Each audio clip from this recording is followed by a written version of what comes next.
Shabbat Shalom.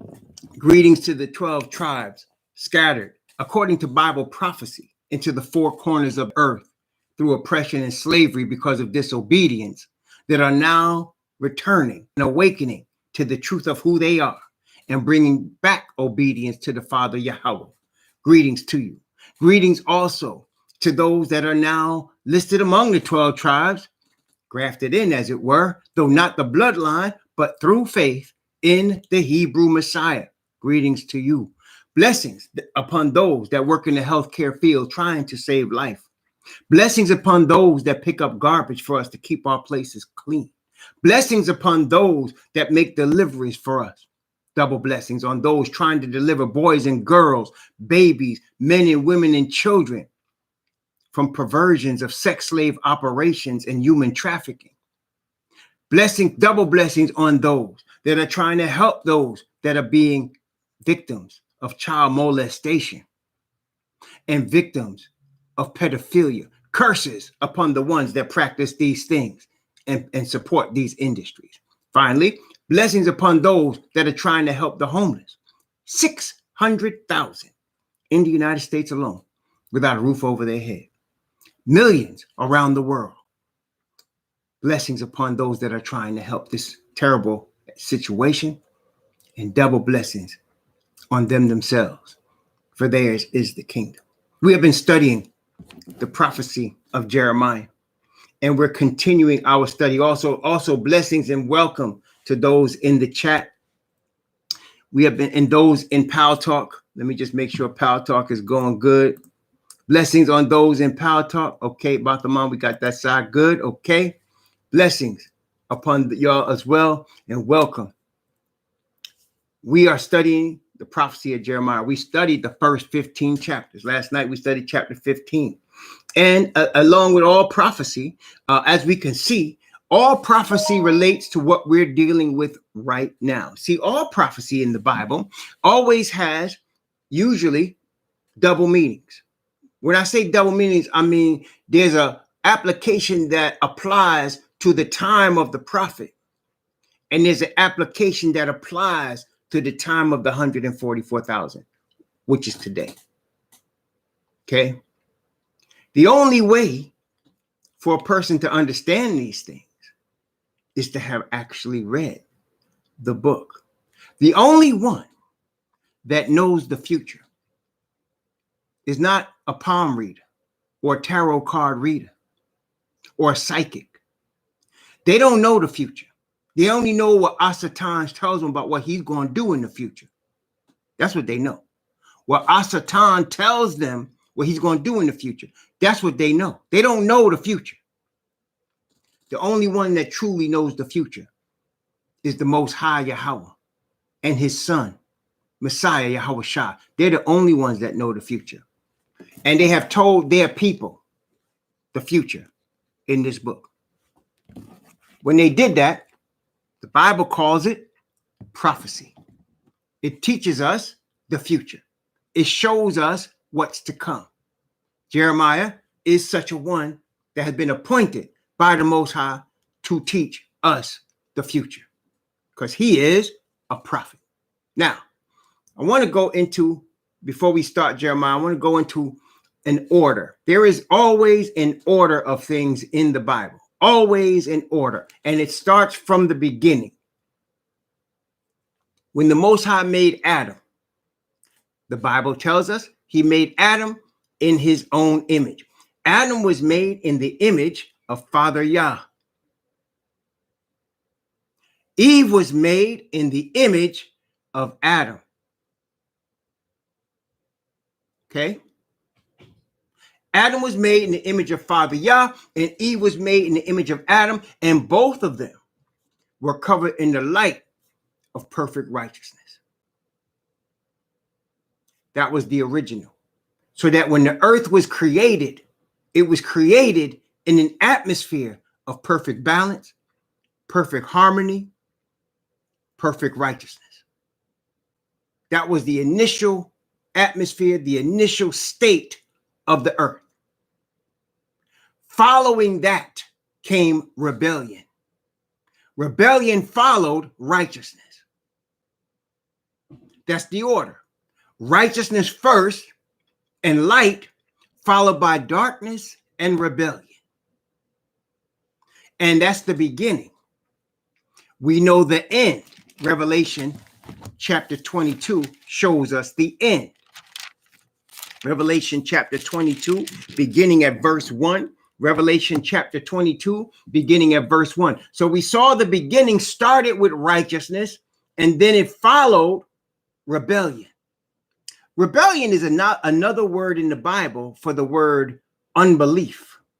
The word unbelief is the word rebellion, especially in the Greek.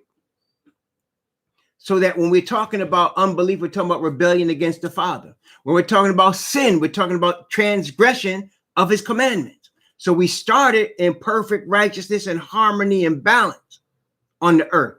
Animals in harmony with man, man in harmony with animals, nature in harmony with all in harmony with the Father. And it followed complete disharmony. And how does it end? Revelation chapter 22, beginning at verse 1. Revelation chapter 22, beginning at verse 1.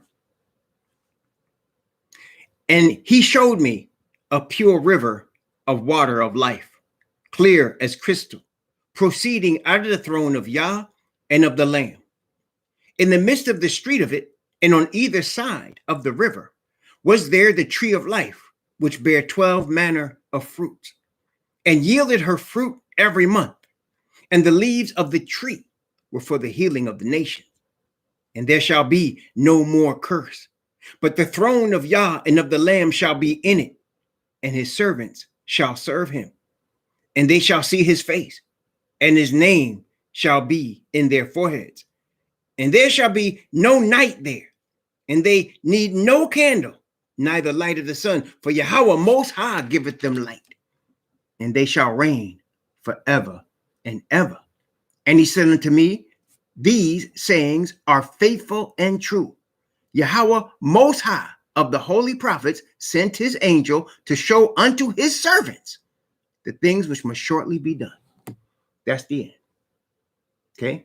So it starts in perfect righteousness and harmony, and it ends in perfect righteousness and harmony. And that which caused the rebellion is destroyed. Revelation chapter 20. Revelation chapter 20.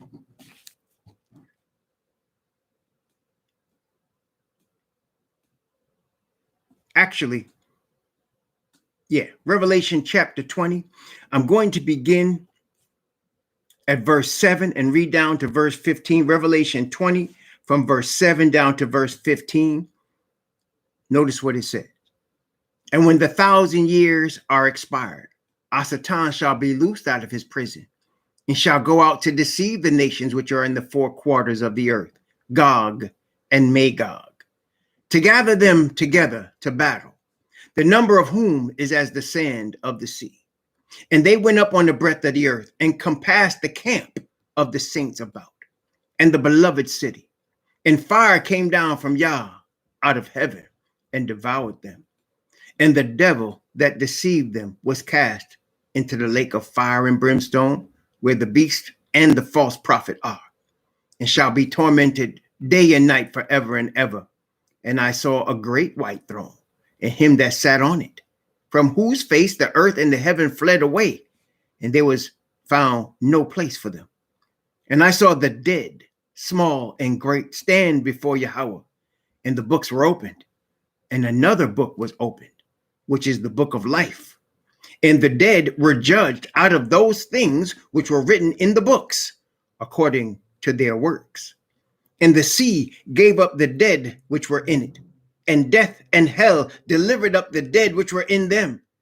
And they were judged, every man according to their works. And death and hell were cast into the lake of fire. This is the second death. And whosoever was not found written in the book of life was cast into the lake of fire. Down chapter 21. Let's go down along those lines. Chapter 21. I'm going to start at verse 6 and go down to verse 8. Chapter 21, verse 6 to 8. And he said unto me, it is done. I am Alpha and Omega, the beginning and the end. I will give unto him that is athirst of the fountain of the water of life freely.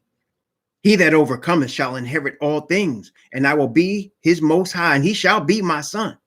But the fearful and unbelieving, and the abominable, and murderers, and whoremongers, and sorcerers, and idolaters, and all liars shall have their part in the lake, which burneth with fire and brimstone, which is the second death. That's what's going to happen. So you get righteousness and truth and perfection and harmony and balance to begin.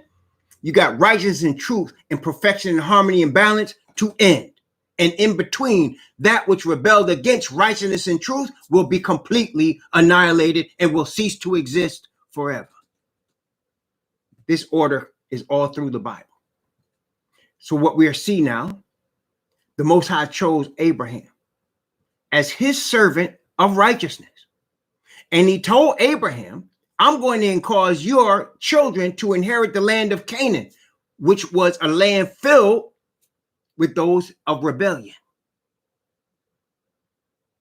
And so Abraham, of course, we know, had Isaac, which was the promised seed of the future kingdom.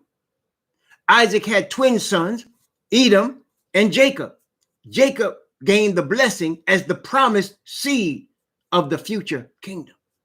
A sign of that blessing was his name was changed from Jacob to Yashar'al, or Israel, as the nation that would be the capital of the promised kingdom in the promised land.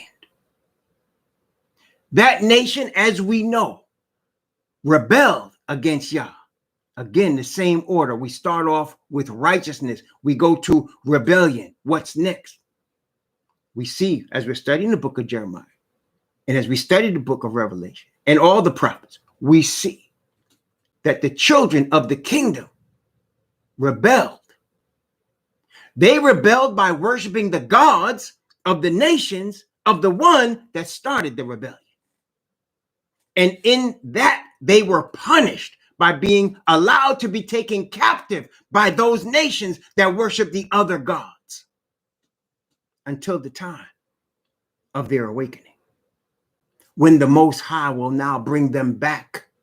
He who knows the future says he's going to bring them back, and he's going to destroy the nations of the rebellion. The rebellion against Yah, the Bible defines as lies. Rebellion against truth is a lie. And now, for example, we have a great fight over this so-called theory, the critical race theory. Let me make this very encapsulated and very simple for you. What this is about, really, is the powers that be are attempting, not for the first time, to change history.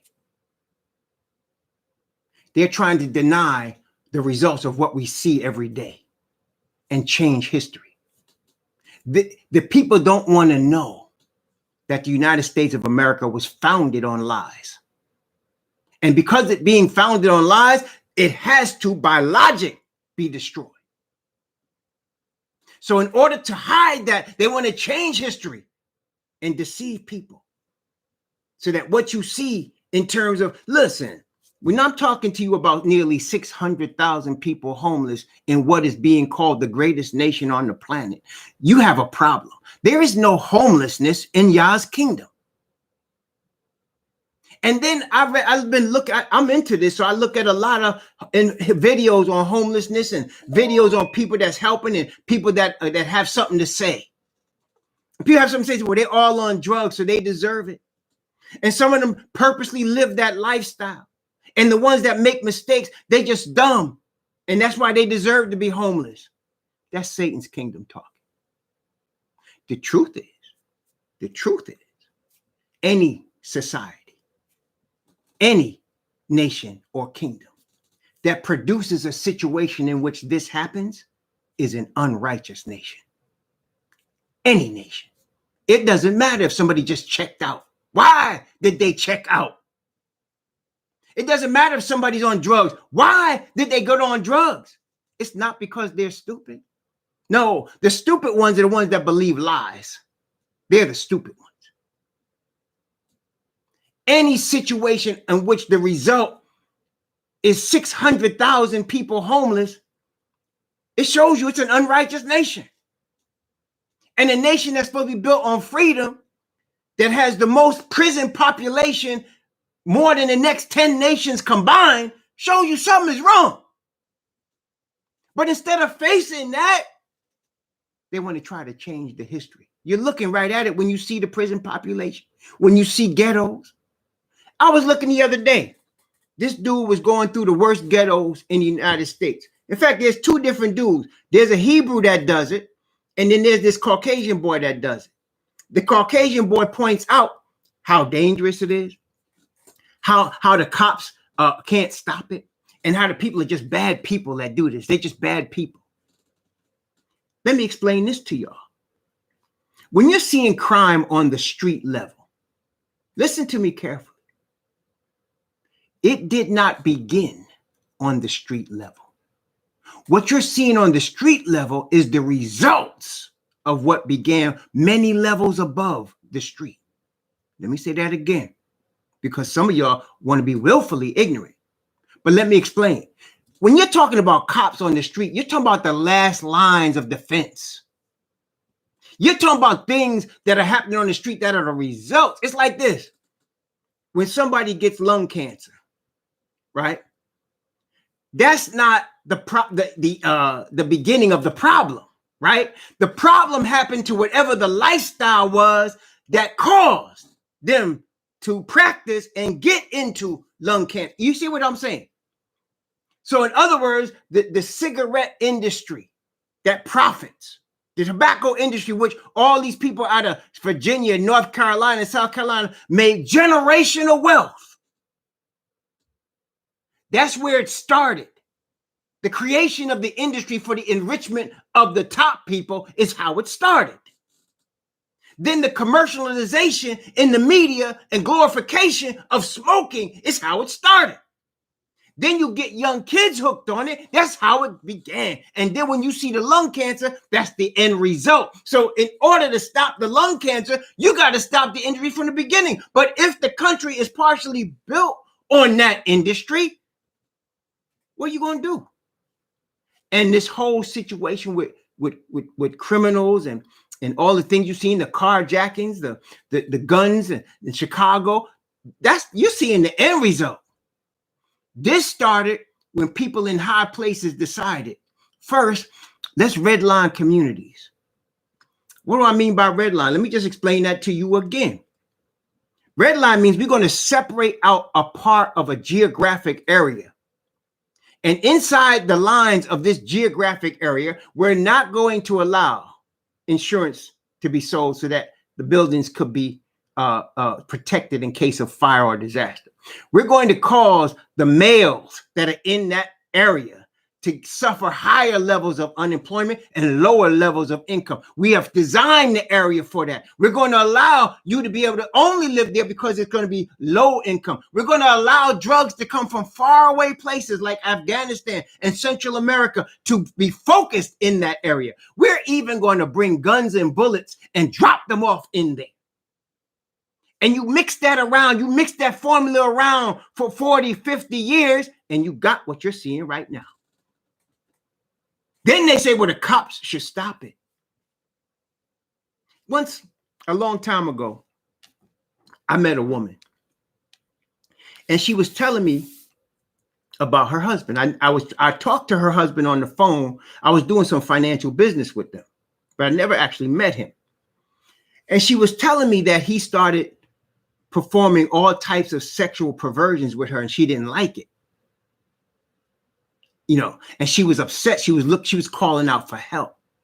She said the husband wasn't always like that, but he became like that as he became a prison guard in a maximum security facility. And the things that he saw and the things that he experienced changed him so that he became like another man from observing these things. This is human nature. The Bible tells us by beholding, we become changed. So you put some cops in an area where they're seeing this war every day, and they're not cops anymore. They're soldiers. You combine that with the racist rednecks that purposely want to get in there and shoot some brothers, and this was what you got. That's what you got. Okay, that's what you got. What you're seeing is the end result. By the time it gets to the street, there's nothing else you could do. You done already started it at the top levels when they decided, oh, we're going to allow drugs to come in here, or we're going to redline this area, or we're going to push the black man out of his family. We're going to cause women and children to be raising them, and children to raise themselves. When you do all of that, this is the result. But see, when you're looking at it now, people will say, oh, they're just rebellious. Oh, they're just evil. Oh, they're just wicked. Oh, that's just dangerous because they don't want to work. After they've foisted this upon us for more than a century. That's what we call denial. And that's why, brothers and sisters, when we look at the word of the Most High, we can see the truth through the lies. We just read Revelation chapter 20. In the second resurrection, who did the Bible say the devil was leading in the rebellion? Did it not say Gog and Magog? Do we not know what the word tells us, who Gog and Magog is? See, you can see the word, and it tells you the truth. It's right there in front of you. So what does the enemy do? He brings forth all types of other books that he calls holy, Book of Jasher, Book of Enoch, the Apocrypha, to confuse. And he tells you that, there's all kinds of errors in this book. Don't look at this book. Oh, no, if you're a Christian, you just need to look at the New Testament. Don't look at the Old Testament. And if you're a Hebrew, don't read Paul's writings. He's not inspired. The enemy is working from all angles in a desperate attempt to stop truth. But the whole thing was started with truth, and it's going to end with truth. And that's the word of the one that's called Alpha and Omega. And there is absolutely nothing anybody could do about that. So now, with that in mind, let's look at Jeremiah chapter 16. Jeremiah chapter 16.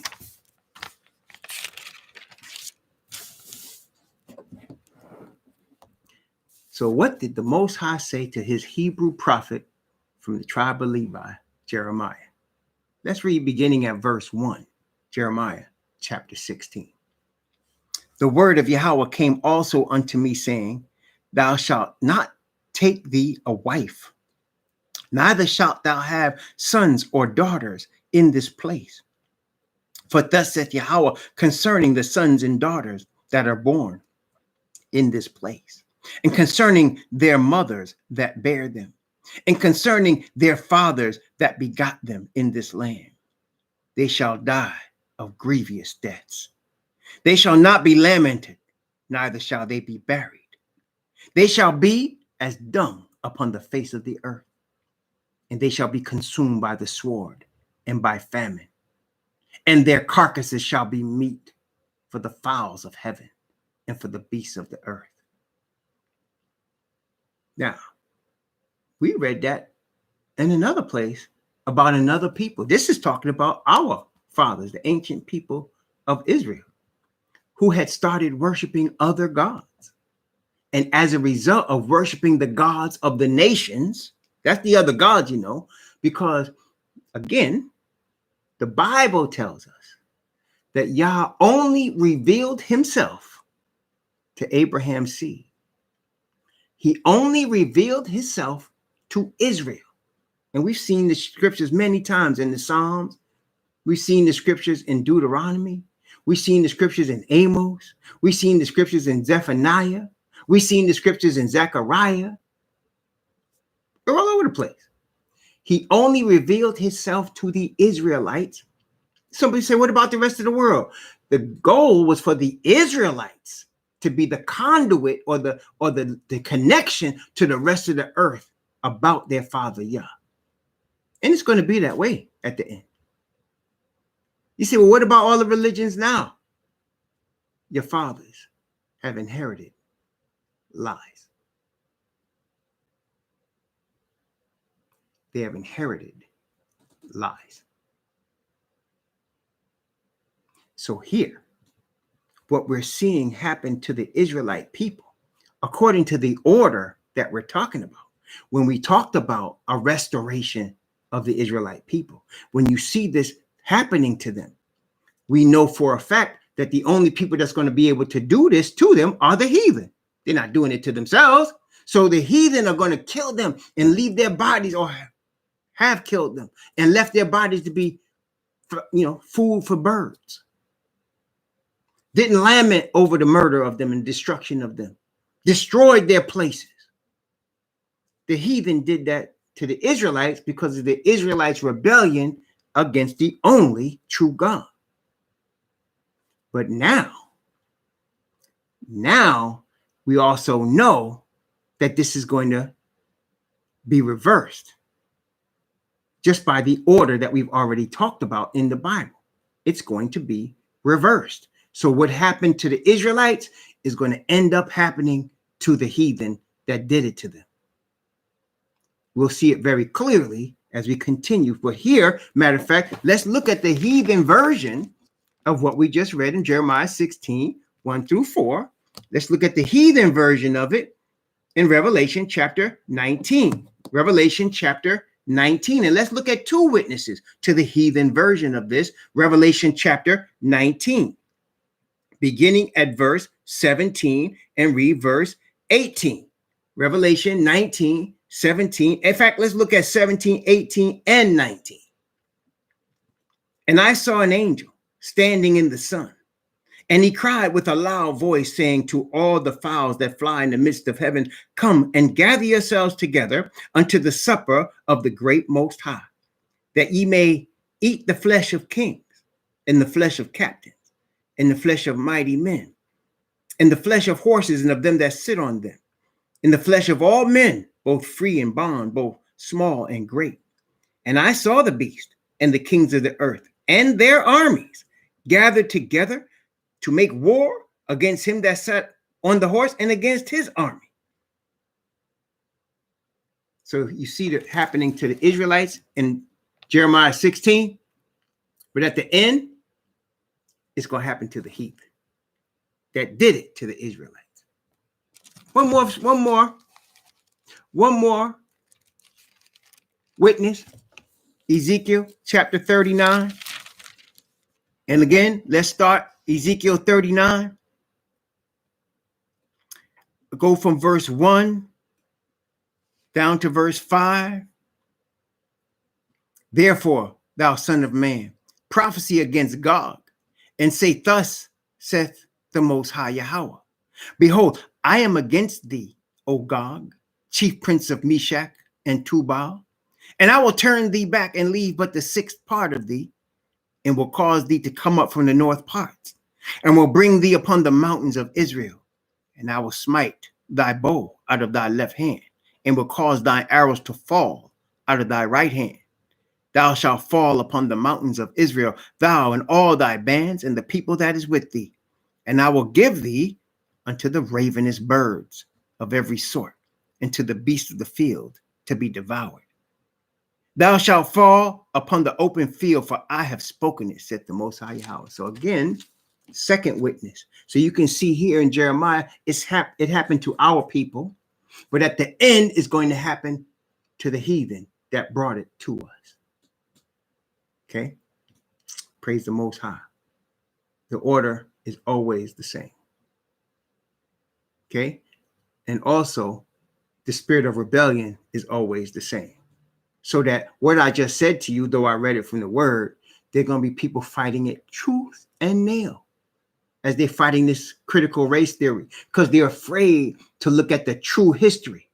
But let me tell you something. What we read earlier, just a few minutes ago in Revelation chapter 20, remember what it said? It said, and the books were opened, and another book was opened, which is the book of life.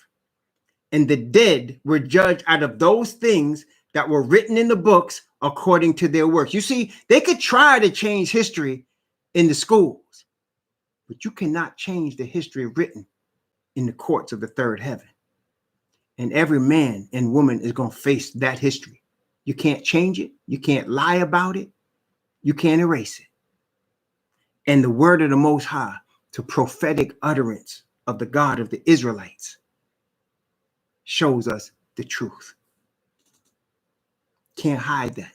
That's why they try to bring you all these different versions of the Bible, New International Version, New King James Version, New American Standard Version. They have all of the Douay Bible. They try all of these different versions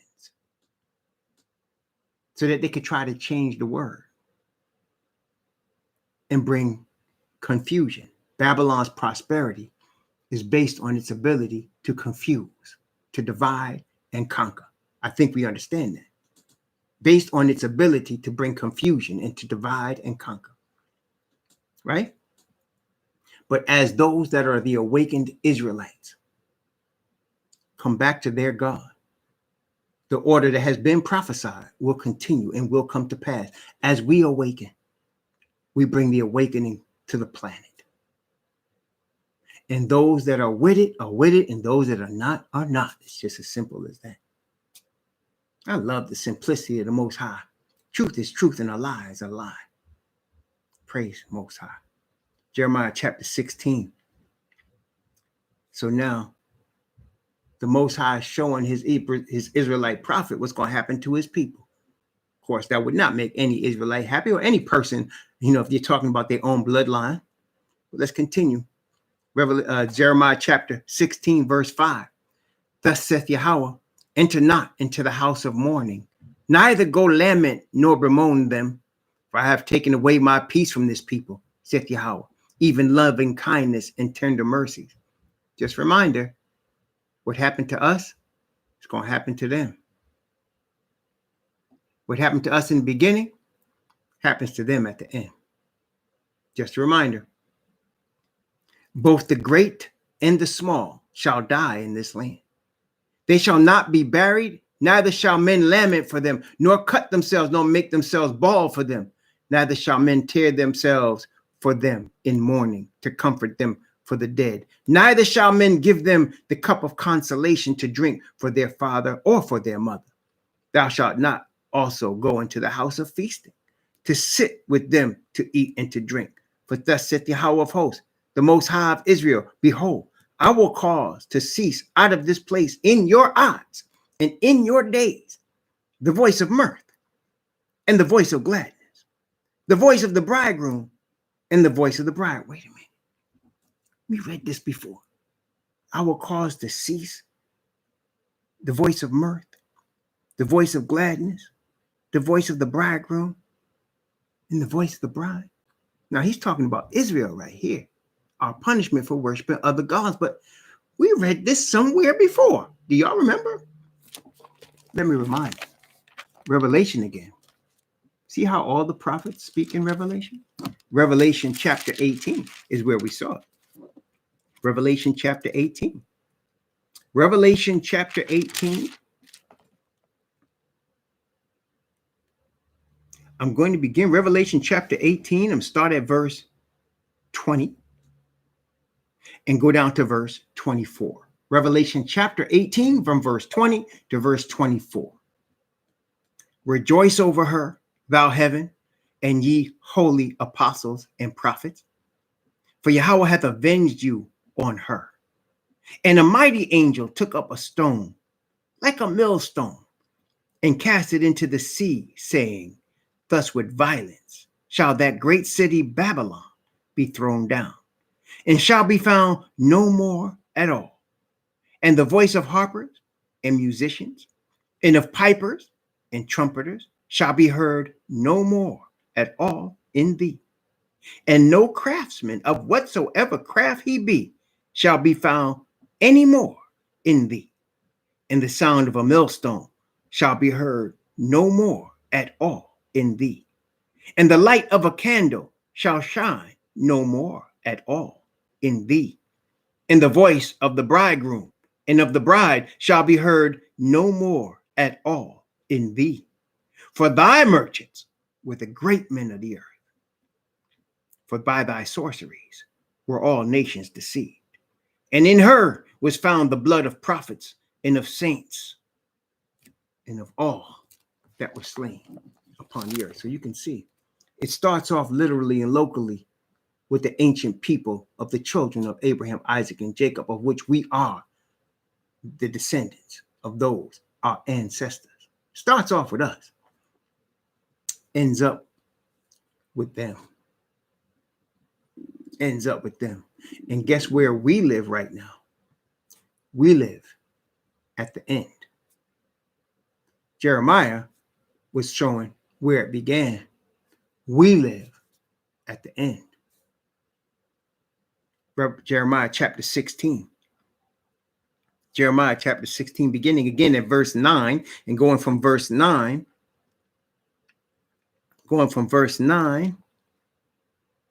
down to verse 13.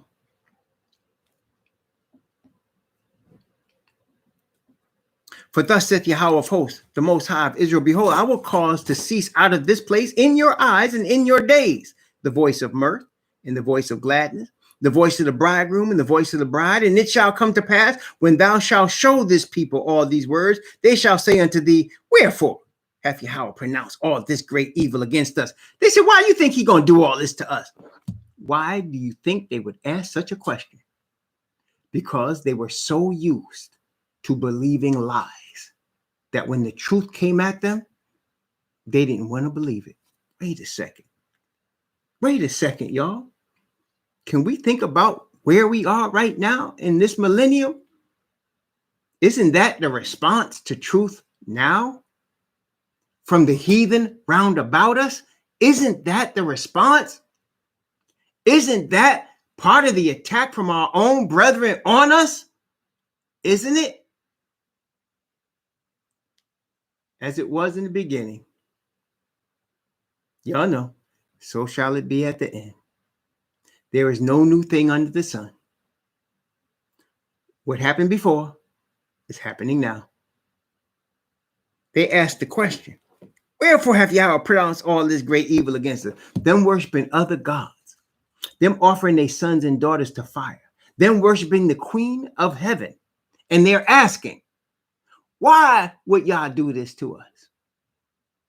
Today, the system has created redlining, stacking up Hebrews in jail more than any other people on the planet, bringing drugs and dangerous chemicals into our neighborhoods, flooding us with guns, taking the man out of the family, and then saying, why do you think we so bad?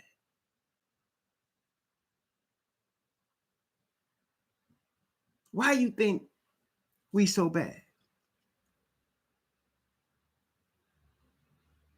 Having 600,000 people on the street, having little boys and little girls be molested in their own household by their perverted daddies. And they ask, this is the greatest society on earth. Why do you think we so bad? Why are you speaking such evil against us? Politicians taking kickbacks from private prisons and corporations and brainwashing people in the media. And they got to ask you, why you say such evil against us? The Pope is a nice man. Why you speak so hard against him? In an era where lies rule, truth is rebellion. It's quite the opposite of what the Most High teaches. The Most High teaches he is the truth and sin is rebellion against him. But on the earth, they teach lies are the truth. And the real truth is rebellion against them. Because you have Asatan, who's the father of lies, and Yahweh, who is the father of righteousness. They will never match. Messiah is Father's representative, the Father of righteousness. He sent his Son of righteousness as his rep. Asatan was created by the Father of righteousness and turned to lies. And so his kingdom is built on lies. These will never connect, which is why you will never have perfect harmony on the earth until one of them don't exist. You will never have perfect harmony on the earth until one of them, father of righteousness or father of lies, don't exist. When one of them ceases to exist, you will have perfect harmony. And we who are followers of Yahweh, who are the children of righteousness through faith in the Messiah, Yahushua of the tribe of Judah, the Lion, we believe righteousness will win. Those that inherit lies obviously believe lies are going to win. Obviously.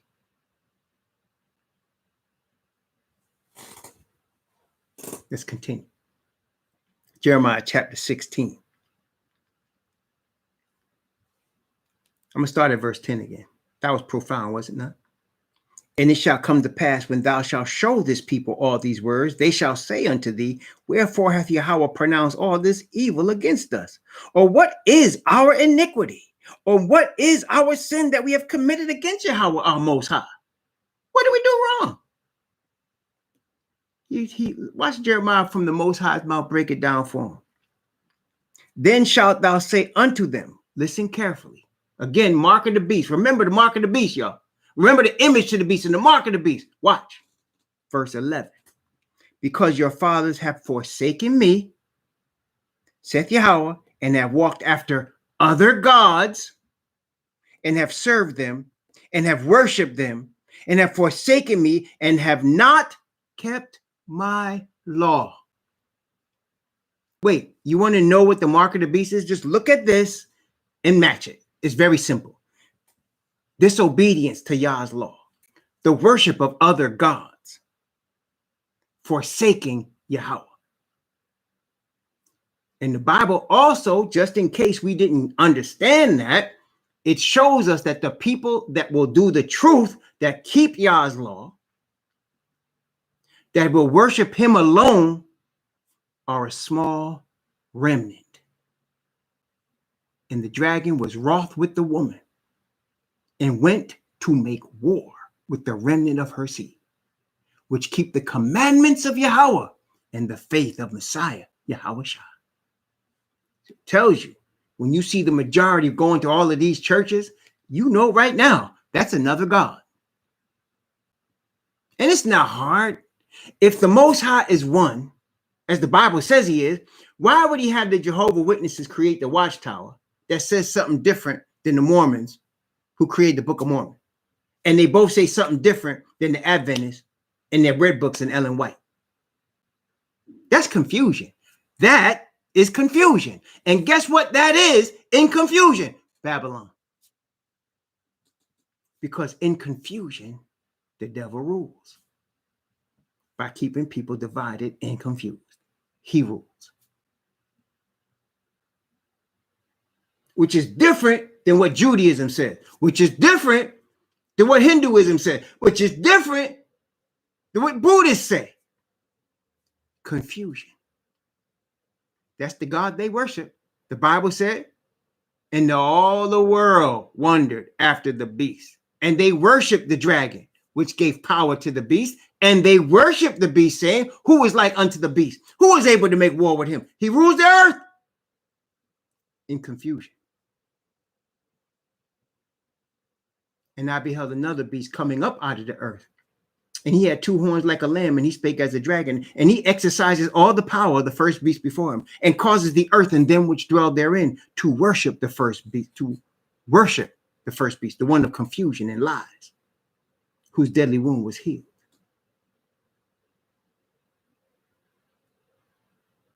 You understand? Yah makes man upright, but man seeks out many inventions. He makes it very simple. Man tries to make it complicated. It's very simple. Worship your Father, Yah.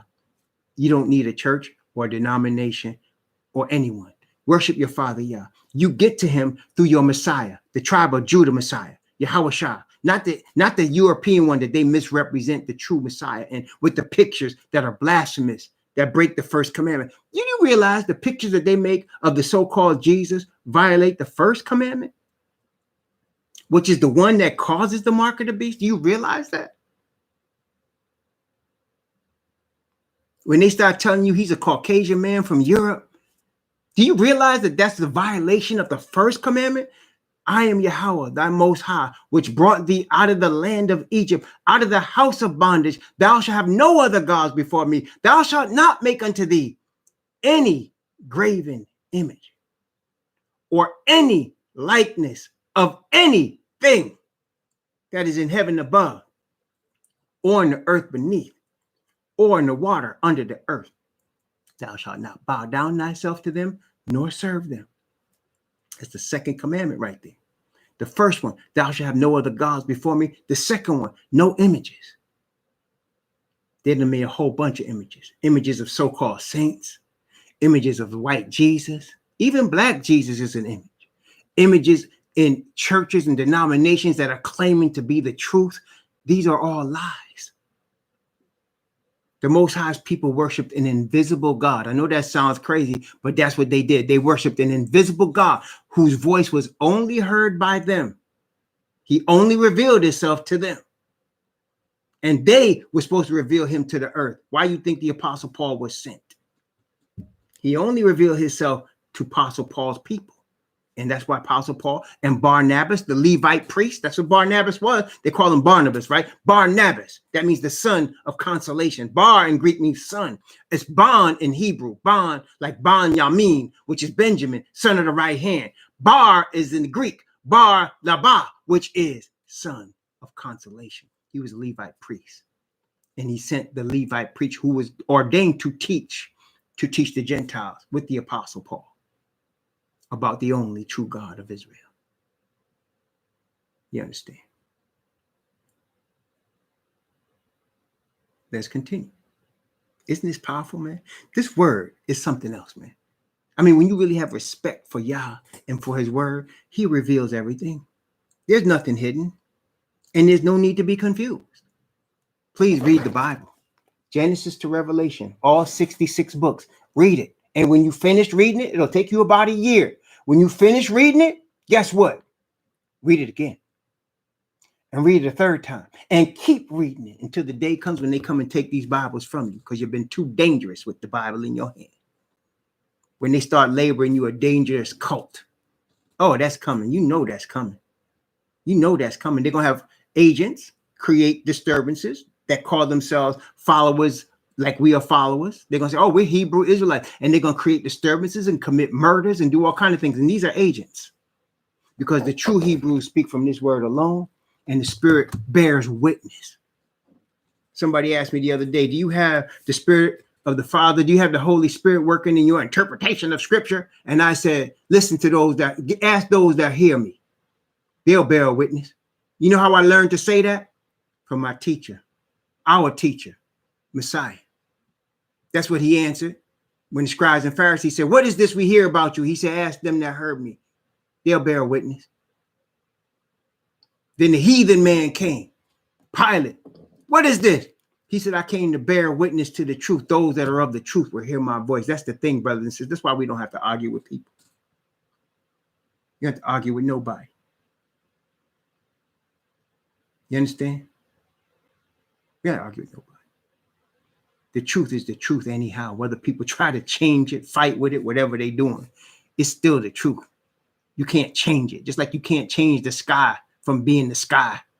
You can't change a tree from being a tree, or a blade of grass from being a blade of grass, or a bird from being a bird. You can't change the truth from being the truth. It's still the truth. And brothers and sisters, the blessing about the truth, one of the many blessings about the truth, is all it takes is a person that really earnestly desires the truth. You see now, the Bible shows us. Watch what it is. Let me show you something. Let me show you something. The word of the Most High is beautiful, man. It really is. It's amazing and beautiful. It's just, it's a gift to us. That's why the enemy fights so very hard So very hard the enemy fights to try to suppress the word. But see, the word is made available to everybody. It's made available. The King James Bible is made available. You can get it. Whatever language you want, you can get it. Okay? You can get it. And you don't need nobody. You don't need me. I'm just bearing witness according to the word of the Most High to teach the word. But you don't need me. Go get the word and ask your Father to teach it to you. He will. Ask him. My hope is to feed you. That's my job. If I don't do it, he's going to judge me and I deserve it. That's my hope. He said, feed the flock. Okay. Go to your Father. He will teach you. He's got a spirit. He will teach you. Watch this. 2 Corinthians chapter 4. 2 Corinthians chapter 4. I'm going to just read this one verse, man, because it's a rare thing that I do that. But 2 Corinthians chapter 4 and verse 5. Watch this. 2 Corinthians chapter 4 and verse 5. It's a principle, though. Therefore, judge nothing before the time, until the master come, who both will bring to light the hidden things of darkness and will make manifest the counsels of the hearts. Then shall every man have praise of Yahweh. Look, if you are sincere in your desire to follow truth, you ain't got to convince me.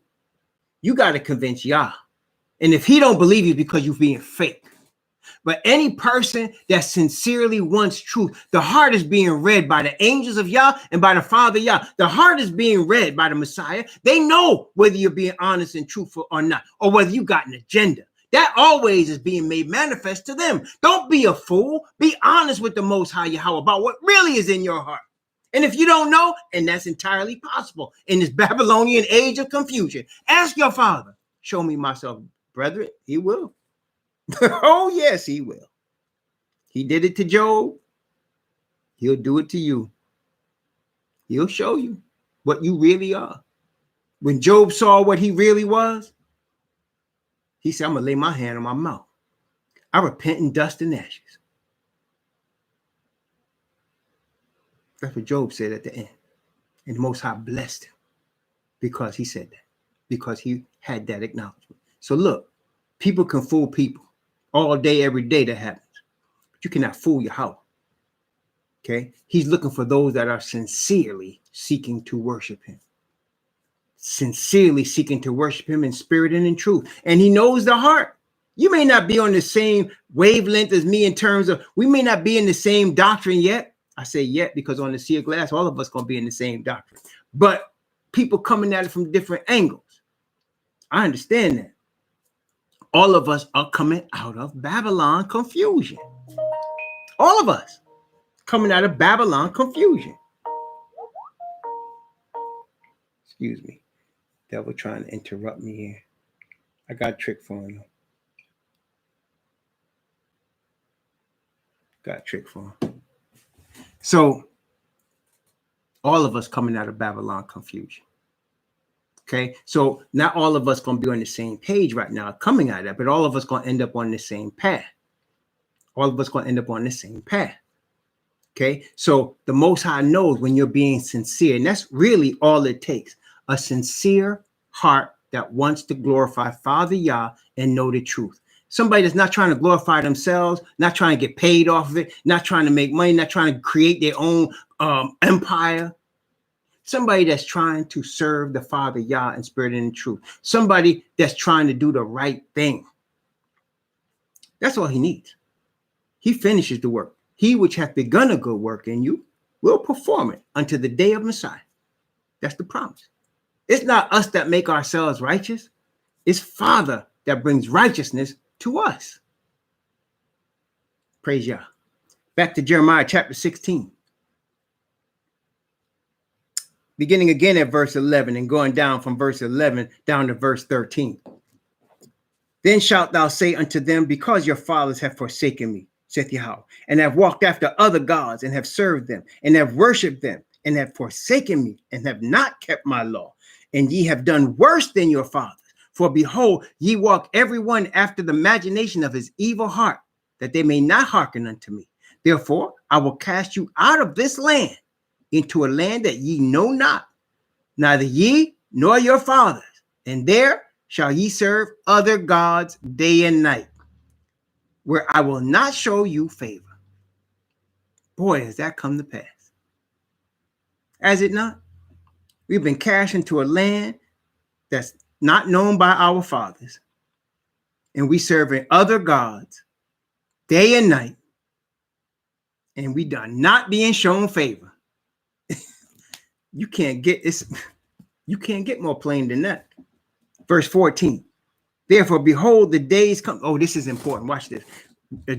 Jeremiah chapter 16. I'm going to start at verse 14. I'm going to start at verse 14 and go down to verse 16. Watch this. Watch this. Therefore, behold, the days come, saith Yahweh, that it shall no more be said, Yahweh liveth, that brought up the children of Israel out of the land of Egypt. But Yahweh liveth, which brought up the children of Israel from the land of the north, and from all the lands whither he had driven them. And I will bring them again into their land that I gave unto their fathers. Behold, I will send for many fishers, saith Yahweh, and they shall fish them. After will I send for many hunters, and they shall hunt for them from every mountain and from every hill and out of the holes of the rocks. Wait. Y'all remember that the Messiah picked, who did he pick? Some of his disciples were with fishermen. And what did he tell them? He said, you're going to be fishers of men. Was that originated there? No, it was originated here in the book of Jeremiah, where he said, I'm going to send fishers and they're going to fish y'all. I'm going to send hunters and they're going to hunt for y'all. Praise the Most High. And he said, look, I'm going to take you out. He said, this shall never, it's not going to be said anymore. Yahweh liveth, which brought the children of Israel out of the land of Egypt. Now, wait, I want to, this is deep, man. I want to break this down a little bit for y'all, just a little bit. Okay. Just bear with me. The symbol, now tell me which feast symbolizes our deliverance from Egypt. There are 3 appointed feasts, right? Which one symbolizes our deliverance from Egypt? Only one of them does that. Not all of them. One feast is a feast that symbolizes our deliverance from Egypt. Which one is it? Which feast? Any of y'all Power Talk know? Y'all should know. Which one of y'all? Come on.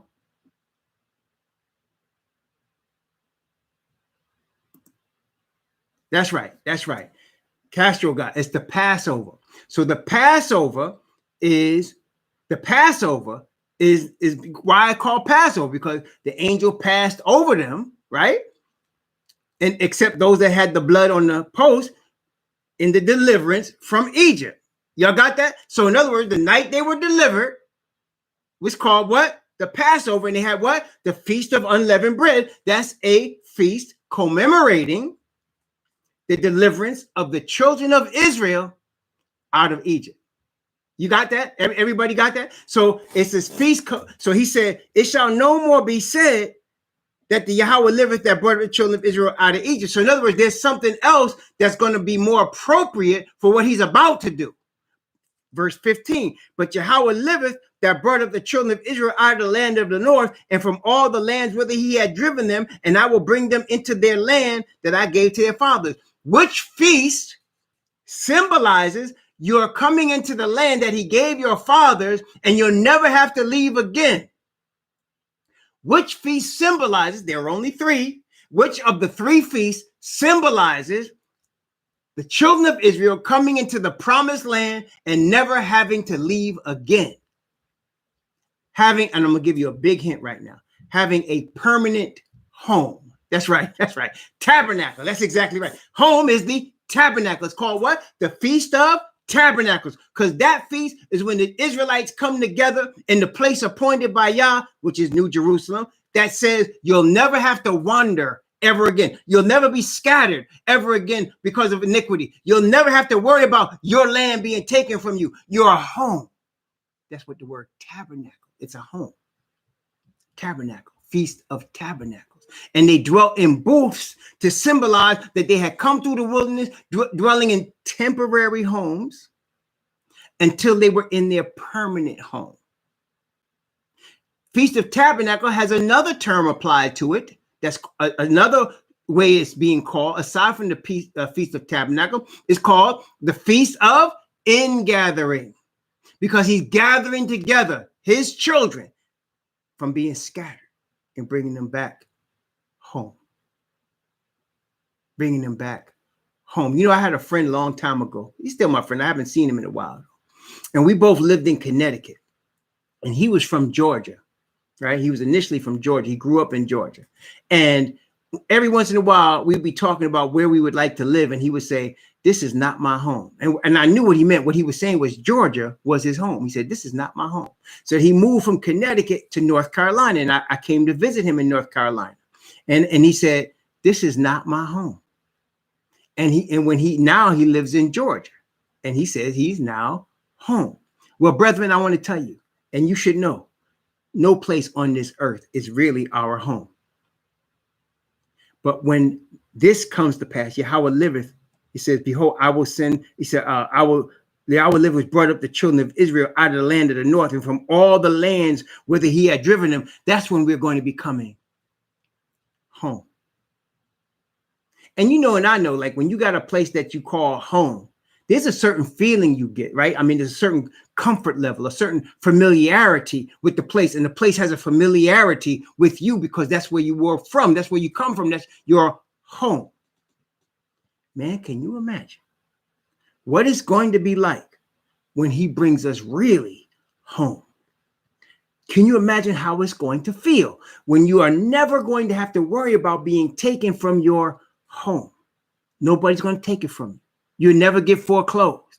Nobody's going to come and force you out. You're never going to be scattered again. You're going to be home. Isn't that beautiful, man?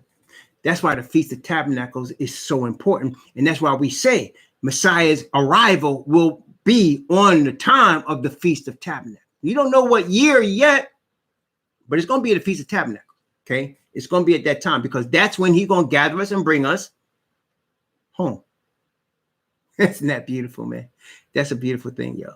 That's what Revelation chapter 7 is about after the 144,000. That's what Revelation chapter 14 is about when he gathers us. That's what Revelation chapter 15 is about. That's what Revelation beginning of chapter 19 is about. That's what Zechariah chapter 14 is talking about. That's what Isaiah chapter 60, 61, 62, 63 is talking about. In Isaiah 66, that's what the prophets have been talking about. That's what Moses is talking about in Deuteronomy chapter 30. That's what we're talking about. Being brought back and being brought home.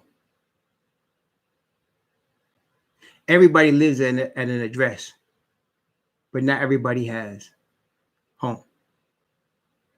Correct? Not everybody has a home. Well, as Israelites, we've been scattered. We've been scattered.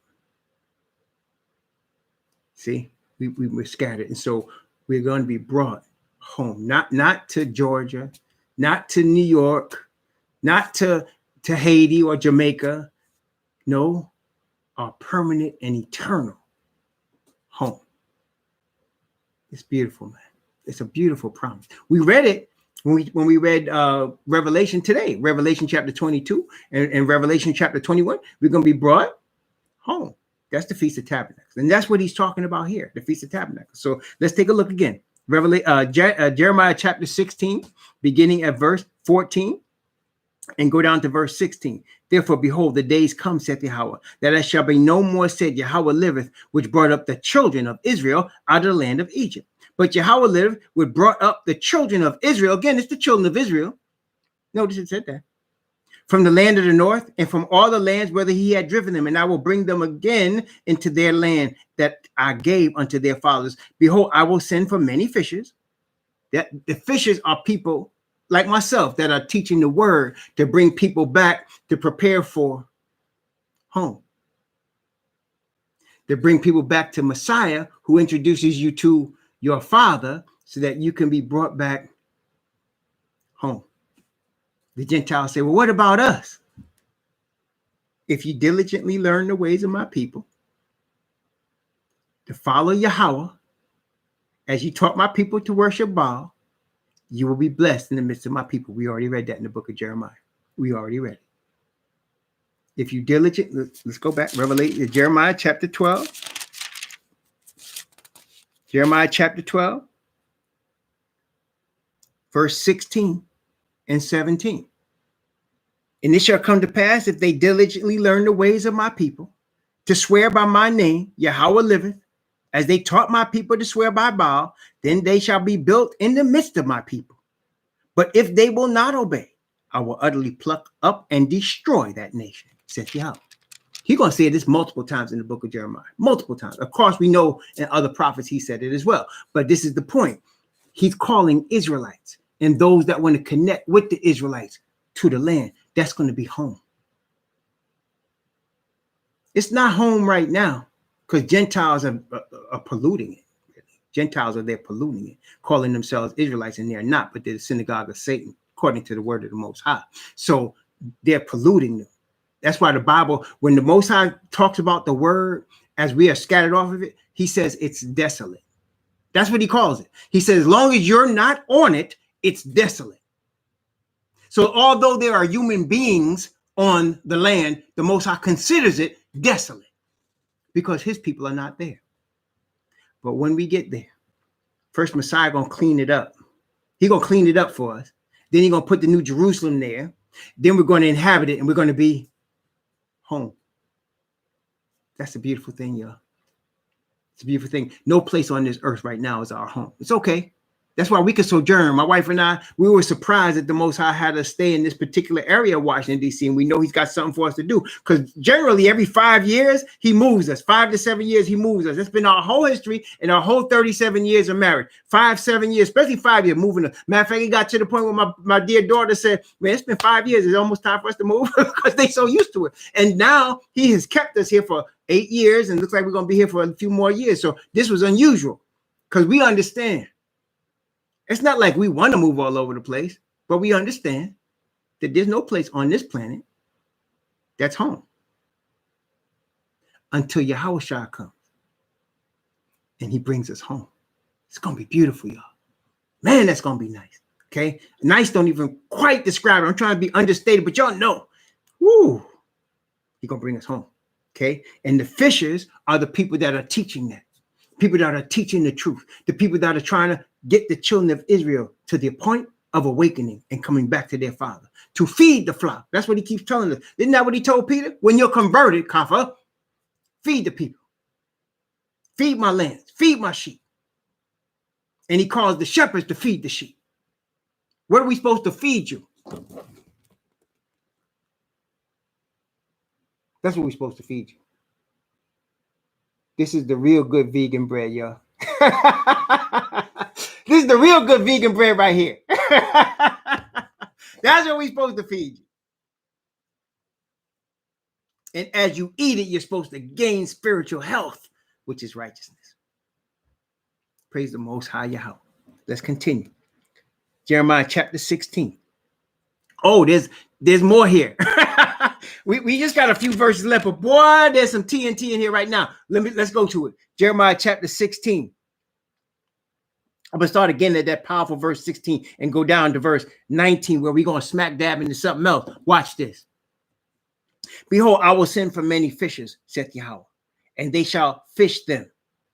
And after I will send for many hunters, and they shall hunt them from every mountain and from every hill and out of the holes of the rocks. For mine eyes are upon all their ways, and they are not hid from my face. Neither is their iniquity hid from mine eyes. And first I will recompense their iniquity and their sin double, because they defiled my land, and they have filled my inheritance with the carcasses of their detestable and abominable things. O Yahweh, my strength and my fortress, and my refuge in the day of affliction. The Gentiles shall come unto thee from the ends of the earth, and shall say, surely our fathers have inherited lies. Surely the Gentiles shall come from the ends of the earth and say, surely our fathers have inherited lies to the God of Israel. Vanity and things wherein there is no profit. Gentiles, y'all hear that? Our fathers are inherited lies. You know, when some of these Caucasians like to talk about the Confederate flag, When some of them try to talk about the Confederate flag, you'll hear what they say, right? This is our heritage. Isn't that what they say? This is our heritage. You've heard that before? Am I lying? Or do they say that when they be flying that Confederate flag? This is our heritage. Them poor fools don't know the war is over, right? Or maybe it's not over. But they said, this is our heritage. Isn't that what they say? What does the Bible say about it? Right here. Oh, Yahweh, my strength and my fortress, my refuge in the day of affliction. The Gentiles shall come unto thee from the ends of the earth and shall say, surely our fathers have inherited lies. You know what your heritage is, heathen? What the word says it is. You have inherited lies. And the Hebrews have followed after your lies. And the awakening is about getting away from lies. Because in the kingdom, what do we read today? Revelation chapter 21, all liars outside. All liars outside. And we just read, Israelites are going to come to the truth. And apparently, as we already said, with them, Gentiles that diligently learn the ways of my people and say, our fathers have inherited lies. And they shall be built up in the midst of my people. Come on, man. Come on, man. Come on, man. This is the truth right here. What are you going to do with that? Okay? Jeremiah chapter 19. I'm sorry, chapter 16. Let's start at verse 19 again. And let's finish the chapter. Jeremiah 16 from verse 19 to verse 21. O Yahweh, my strength and my fortress, and my refuge in the day of affliction. The Gentiles shall come unto thee from the ends of the earth, and shall say, surely our fathers have inherited lies, vanity and things wherein there is no profit. Shall a man make gods unto himself, and they are no gods? Therefore, behold, I will this once cause them to know. I will cause them to know my hand and my might, and they shall know that my name is Yahweh. This is why we say Yahweh. In a verse like this, you know, if you look at it in the King James, it says, this is, they shall know my name is, and it says in big letters, the Lord, right? But that's okay. You say, well, why did the Most High allow that in this Bible? Why did he allow that? Because it was translated into English by Gentiles. Gentiles were not to be the ones to teach the name of the Most High.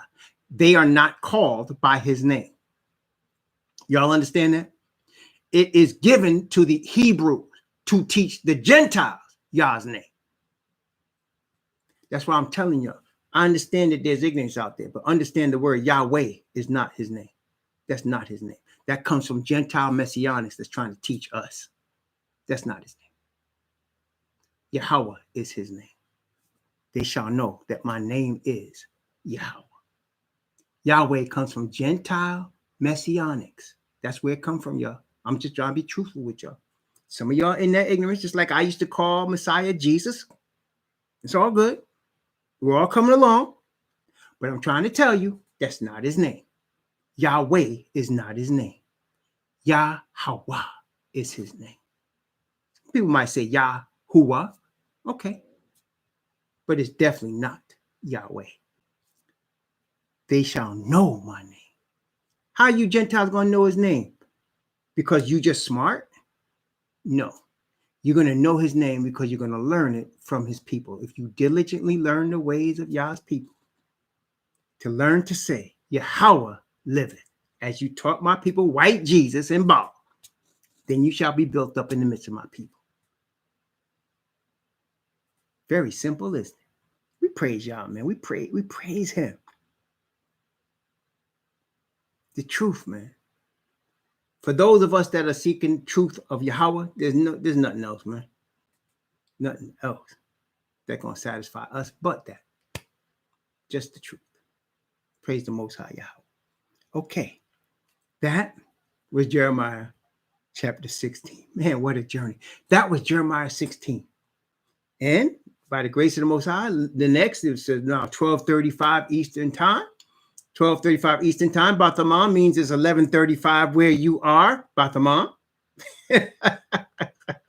11:35 where you are, 12:36 in the AM side where my friend in Malaysia is. Right? Right.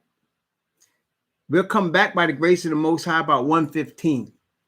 And we're going to continue in Jeremiah chapter 17 by the grace of the Most High.